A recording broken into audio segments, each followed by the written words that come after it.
I've been making these shorter videos, sharing the steps and tools involved in sharpening this crosscut saw, getting it ready for this winter at my cabin, rather than making a very long, boring video. So at this point, I cleaned all the rust off the blade. Even a thin layer of rust can cause the saw to bind on itself. I also leveled all the cutter teeth using this jointer. It makes all the teeth the same height, so no tooth is working harder than the other ones. After we file all the teeth level, it will leave a shiny flat spot on all the cutter teeth, and we want it to be a nice sharp point like this.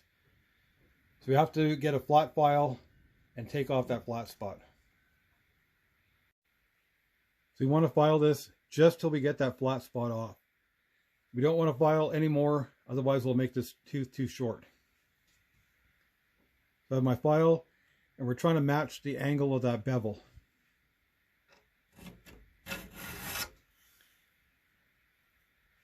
You file on the push stroke and you lift on the back stroke.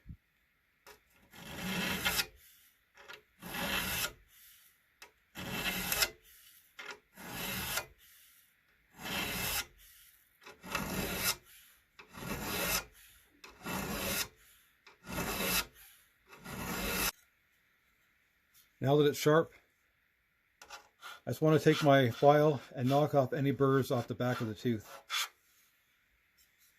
I'm going to continue to do all these teeth here, and then once I'm done, I'll hop over and do these other teeth. It's really important to have some good lighting. Also got my reading glasses on. I get up nice and close.